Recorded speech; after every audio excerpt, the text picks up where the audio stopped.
When I was consulting, I had an opportunity. I got a call one day from some guys that owned a bank up in Kingston, which is up near Portage.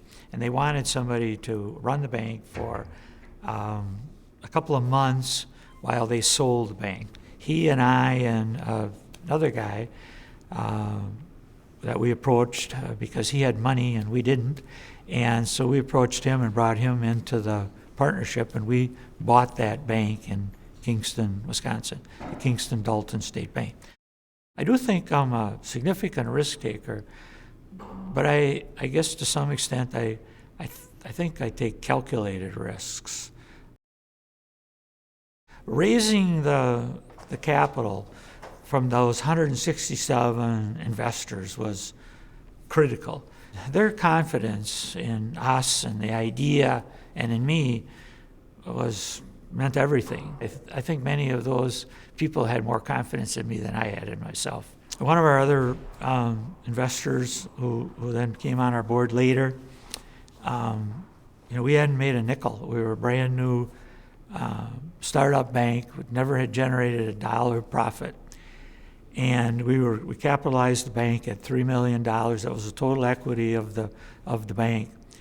And he put $3 million in our bank in a money market account with $100,000 FDIC insurance. He was a banker and then got out of banking and did consulting for banks.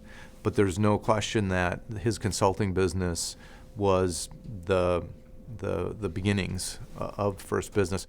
When the bank was first founded, the idea of a true business bank was very, very new to this community. We did everything. I mean, we were receptionists, we were couriers. And cross-training wasn't just a buzzword then, you did everything. We took deposits in, we did everything. I don't really even remember what my title was when I started, because then there were probably only 10 or 12 of us in the company, and on any given day you just had to do whatever it took to get the job done.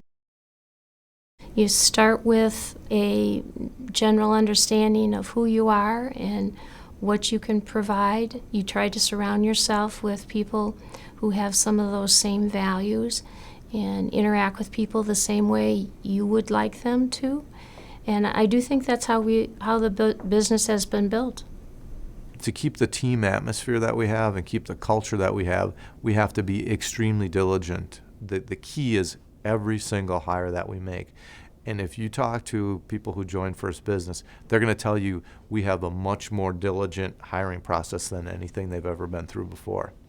The most important thing for us to be working on is to preserve the culture. I don't know how many times I interviewed Corey. He interviewed me 6 times before he hired me.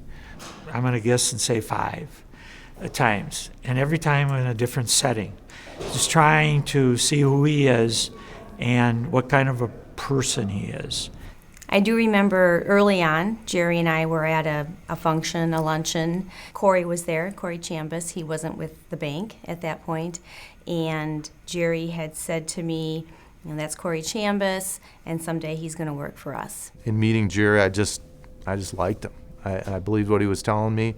I believed he was a guy I could learn from and grow with, and I bought the dream. Corey's smart. He's ambitious. He has a lot of energy. He's high integrity. And Corey cares a lot about people and how he treats people. And that permeates on through the company. We actually have something we call a statement of beliefs, which the original employees jotted down. In many cases, very simple things, but very fundamental. I want us to sit down and write down what we believe in. So we called it the Statement of Principles and Beliefs. There are 28 different beliefs. And some of them, you may read through them and they seem pretty trivial or pretty obvious, easy. Yeah.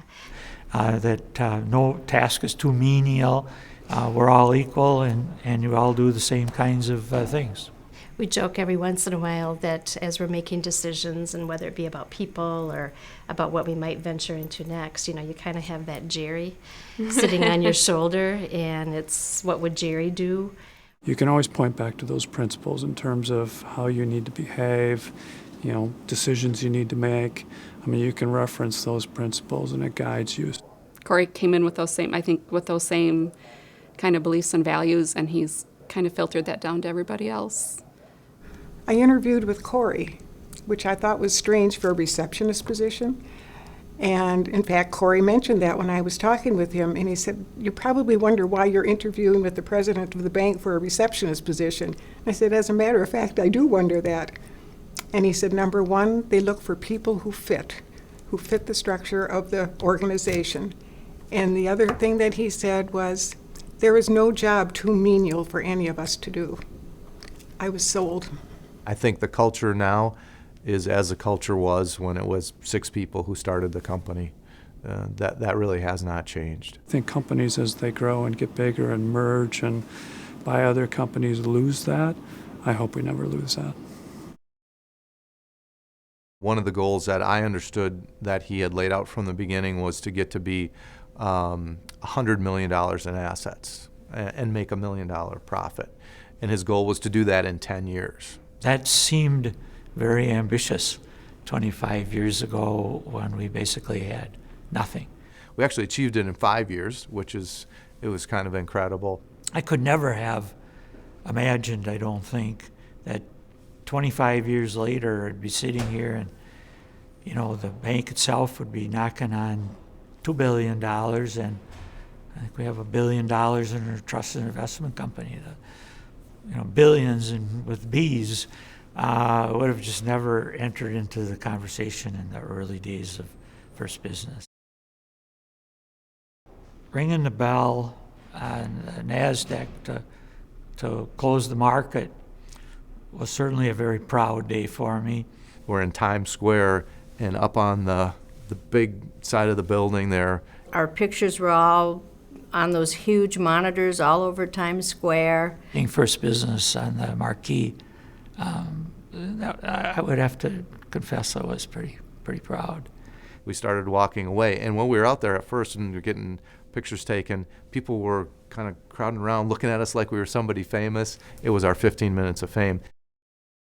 One of the really great things about being a growing organization is the opportunity it creates for employees. And as we continue to grow, people get opportunities.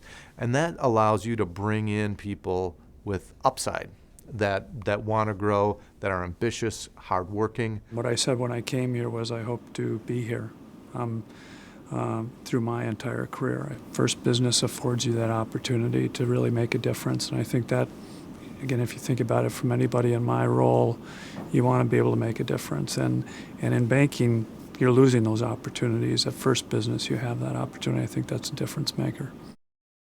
It's been particularly rewarding to see the people, to watch Corey and how he has grown, and many, many other people within the company. Jody, who answered my phone when I started my consulting business. I was the only employee, and I wanted to make it look like I had more, so she answered the phone for me because she worked in the office next, and now she's the head of human resources and a senior vice president at First Business. Pretty remarkable. I think that Jerry Smith is not only a good model for First Business, but he's a good model for just about everything that you want modeled. I think he's a huge contributor to the quality of life in our community. We are lucky to have people like Jerry. I mean, it's great leadership and its characteristics of leadership that many of us, myself included, have tried to follow. I feel that we really walk the talk. Something that always surprises me, the respect that that I'm showing here. It's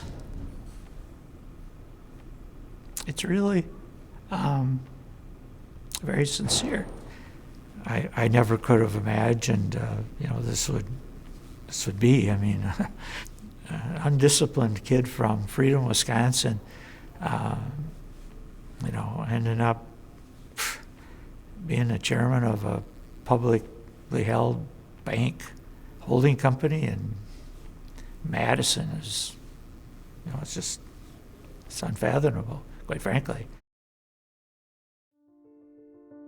Jerry, I want to thank you for 23 years ago taking the time to meet with me and make me feel as part of the team, and congratulations on what you've accomplished in 25 years. It's amazing. Thanks for the opportunities that you've helped provide for me and for everybody else here at First Business. You were patient, you were supportive, and thank you. I thank you for not only me, but every member of my team. I can't begin to thank you for giving me the opportunity to be part of First Business Bank from its very beginning. Thank you for hiring me the first time I came in, but above all, thank you for hiring me the second time that I came. It's an honor and a privilege to be working with you again, and thank you for the confidence you've placed in me, and congratulations on what you've built. I think what I'm going to do to thank Jerry is to talk about a moment that I can remember, and it was when we had the open house for the building that we're in here today. I happened to be out in the front foyer when he and his wife Donna were walking into the building, and he was just overcome with emotion. I mean, I don't think he expected his idea to become what it was at that point in time, which I think that was in 2001. But what he told me at that moment when he walked in was that, first of all, it was overwhelming that our name was on the building, that it said First Business Bank Center. And then when he saw all of the employees with their families and the difference that First Business was making for those families and for the community was just so overwhelming for him. Jerry, I just want to thank you for the opportunity that you gave me. It's been a wonderful, wonderful time together at First Business, and it's been so fun to accomplish what we've accomplished. Beyond that, I would also say thank you from all the people who've had success here at First Business, creating something unique, both in model, but more so in the culture, has created a place where people love to come to work, enjoy what they do, enjoy the people that they work with, and that's pretty special. So on behalf of all the employees, thank you.